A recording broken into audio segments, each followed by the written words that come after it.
തപസ്സുകാലത്തിൽ യേശുനാഥനെ അന്വേഷിക്കുന്ന ഏവർക്കും യേശുമിശിഹായ്ക്ക് സ്തുതിയായിരിക്കട്ടെ. തിരുസഭ മാതാവ് ഇന്ന് നമുക്ക് നൽകുന്ന വചനധ്യാനം ലൂക്കായുടെ സുവിശേഷം 4-ാം അധ്യായം 24 മുതൽ 29 വരെയുള്ള വാക്യങ്ങളാണ്.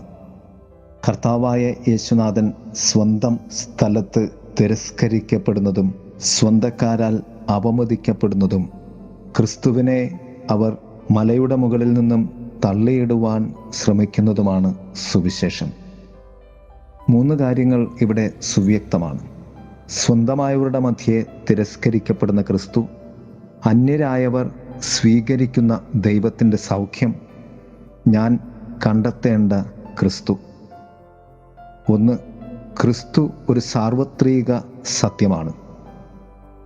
ജ്ഞാനത്തിൻ്റെ പുസ്തകം 12-ാം അധ്യായം 1-ാം വാക്യം പറയുന്നത് പോലെ, കർത്താവെ, സകലത്തിലും അങ്ങയുടെ അക്ഷയമായ ചൈതന്യം കുടികൊള്ളുന്നു.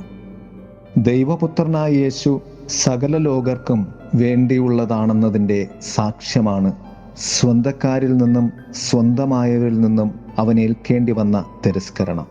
കാരണം യേശു കടന്നു വന്നത് തിരസ്കരിക്കപ്പെട്ടവരെ സ്വന്തമാക്കുവാൻ വേണ്ടിയാണ്, മുറിവേറ്റതിനെ വച്ചുകെട്ടുവാൻ വേണ്ടിയാണ്. അതാണ് ഈ സുവിശേഷത്തിൻ്റെ മുൻപുള്ള ദൈവവചന ഭാഗം, കർത്താവിൻ്റെ പരസ്യ ജീവിത പ്രഖ്യാപനം തന്നെ. അതിനാൽ മനുഷ്യനെന്ന രീതിയിൽ യേശു അനുഭവിക്കുന്ന തിരസ്കരണം തിരസ്കരിക്കപ്പെട്ടവർക്ക് വേണ്ടിയുള്ള ക്രിസ്തുവിൻ്റെ ആത്മീയ ലേപനമായി രൂപാന്തരപ്പെടുന്നു. യോഹന്നാൻ്റെ സുവിശേഷം 1-ാം അധ്യായം 11-ാം വാക്യം പറയുന്നത് പോലെ, അവൻ സ്വന്തമായവരിലേക്ക് വന്നു, എന്നാൽ അവൻ്റെ സ്വന്തമായത് അവനെ തിരസ്കരിച്ചു. തന്നെ സ്വീകരിച്ചവർക്കെല്ലാം, തൻ്റെ നാമത്തിൽ വിശ്വസിച്ചവർക്കെല്ലാം ദൈവമക്കളാകാൻ അവൻ കഴിവ് നൽകി. ക്രിസ്തു നേരിട്ട ഏറ്റവും വലിയ തിരസ്കരണത്തിലൂടെയാണ് ലോകത്തിന് ഏറ്റവും വലിയ രക്ഷ സംലഭ്യമായത്.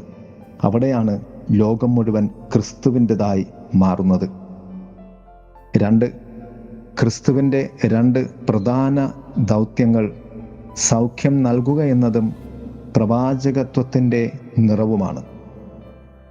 സിറിയാക്കാരൻ നാമാൻ എലീശയുടെ മുന്നിൽ എളിമപ്പെട്ടപ്പോൾ അവൻ്റെ കുഷ്ഠം മാറി. അവൻ്റെ ചർമ്മം ഒരു ശിശുവിനെ പോലെ നൈർമല്യം ഉള്ളതായി തീർന്നു. 3 കാര്യങ്ങളാണ് നാമാൻ ചെയ്തത്. 1. ദൈവപുരുഷനെക്കുറിച്ച് പറഞ്ഞവരെ അനുസരിച്ചു. 2. പ്രവാചകൻ താമസിക്കുന്നിടത്ത് വന്ന് അവനെ കണ്ടു. 3. ഭൃത്യൻ പറഞ്ഞത് കേട്ട് എലീശ പ്രവാചകൻ ചെയ്യുവാൻ പറഞ്ഞ കർമ്മം അവൻ ചെയ്തു. ജോർദാനിൽ മുങ്ങിക്കുളിച്ചു. പ്രവാചകൻ ഏലിയ വിജാതയായ സരപ്തയുടെ അടുക്കിലേക്ക് അയക്കപ്പെടുകയും ദൈവത്താൽ സംരക്ഷിക്കപ്പെടുകയും ചെയ്തു എന്ന് വചനം ഓർമ്മപ്പെടുത്തുന്നുണ്ട്. ദൈവവിശ്വാസത്തെ സംരക്ഷിക്കുവാൻ സർവമാനവരെയും ഈ ഭൂമിയിൽ ദൈവം തീർത്തു എന്ന സത്യം സുവിശേഷം നമ്മോട് പറയുന്നു. 3. എന്നെ ദൈവത്തിലേക്ക് നയിക്കുന്ന സത്യങ്ങളെ ഞാൻ തിരിച്ചറിയണം. നാളിന്നേ വരെ യഹൂദരും നിയമജ്ഞരും പൂർത്തീകരിച്ചു കൊണ്ടിരുന്ന യഹൂദരുടെ ആത്മീയ വംശീയ തലങ്ങളെ ക്രിസ്തു ഏറ്റെടുത്ത് നവ്യമായ വ്യാഖ്യാനവും സത്യവും നൽകി തിരുത്തുന്നു. ഈ പശ്ചാത്തലമാണ് ക്രിസ്തു തിരസ്കരണത്തിൻ്റെ കാരണം. നമ്മുടെ ജീവിത ബോധ്യങ്ങളിൽ നിന്നും ക്രിസ്തു ബോധ്യങ്ങളിലേക്ക് നാം നടത്തുന്ന യാത്രയാണ് തപസ്. അവനെ അവർ പട്ടണത്തിന് പുറത്തേക്ക് മലയുടെ ശൃംഗത്തിൽ നിന്നും താഴേക്ക് തള്ളിയിടാൻ ശ്രമിച്ചു. നമ്മിലേക്ക് കടന്നു വരുന്ന ക്രിസ്തുവിനെ നാം എന്ത് ചെയ്യുന്നു? അഥവാ എന്താണ് ഈ തപസ്സുകാലത്ത് എൻ്റെ ക്രിസ്തു ബന്ധം? പ്രിയരെ, യേശുനാഥൻ എൻ്റെ സ്വന്തമാണെന്ന് നാം കരുതുന്നുണ്ടോ? എൻ്റെ സ്വന്തമായ ക്രിസ്തുവിലൂടെ ഞാൻ എന്താണ് ക്രിസ്തുവിന് നൽകുന്നത്, മറ്റുള്ളവർക്ക് നൽകുന്നത്? ക്രിസ്തുവിൻ്റേതല്ലാത്തതിലേക്കും അല്ലാത്തവരിലേക്കും ക്രിസ്തുവിന് നൽകുവാൻ നമുക്കാകുന്നില്ലെങ്കിൽ നാം ക്രിസ്തുവിൻ്റെതാണോ എന്ന് വീണ്ടും പുനർവിചിന്തനം ചെയ്യേണ്ടിയിരിക്കുന്നു. ഏവരെയും ദൈവം സമൃദ്ധമായി അനുഗ്രഹിക്കട്ടെ. ആമേൻ. അറിഞ്ഞില്ല ഞാൻ ആ സ്നേഹത്തെ, കണ്ടില്ല ഞാൻ ആ ത്യാഗത്തെ. അറിഞ്ഞില്ല ഞാൻ ആ സ്നേഹത്തെ, കണ്ടില്ല ഞാൻ ആ ത്യാഗത്തെ. കാൽവരിയിൽ എനിക്കായി തകർന്നപ്പോഴും കാൽക്കരങ്ങൾ എനിക്ക്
നയിച്ചിടും ഞാൻ നൽവിളവേടുപ്പിൽ.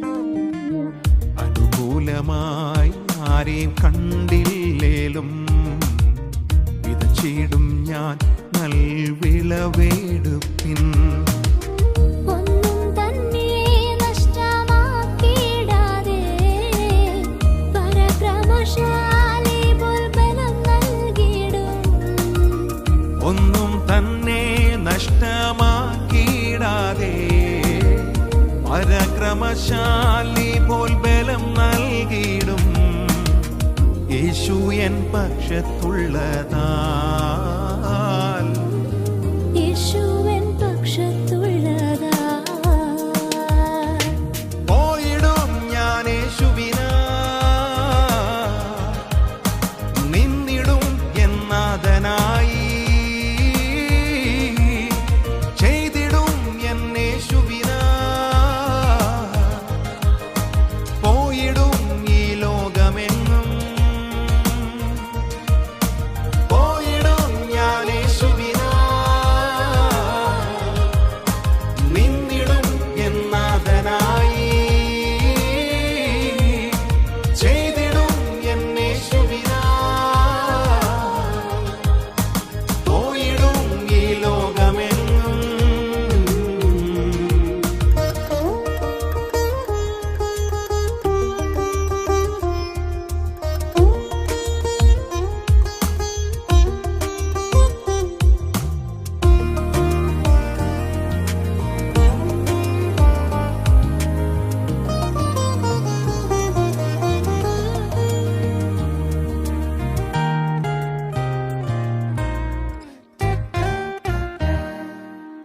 അറിയിക്കും ഞാൻ ഈ സ്നേഹത്തെ, നേടിയിടും ഞാൻ ആത്മാക്കളെ. അറിയിക്കും ഞാൻ ഈ സ്നേഹത്തെ, നേടിയിടും ഞാൻ ആത്മാക്കളെ. തൃപ്തി വരാതുള്ള വെമ്പൽ ഇന്നും ആർത്തിയോടെ ഞാൻ ഘോഷിക്കുവാൻ. തൃപ്തി വരാതുള്ള വെമ്പൽ നിന്നും ആർത്തിയോടെ ഞാൻ ഘോഷിക്കുവാൻ. പോയിടും വയലുകളിൽ, പോയിടും വയലുകളിൽ, പോയിടും ഞാൻ യേശുവിനാൽ, നിന്നിടും എന്നാഥനായി. ചെയ്തിടും എൻ യേശുവിനാൽ, പോയിടും ഈ ലോകമെങ്ങും. അറിഞ്ഞില്ല ഞാൻ ആ സ്നേഹത്തെ, കണ്ടില്ല ഞാൻ ആ ത്യാഗത്തെ. കാൽവരിയിൽ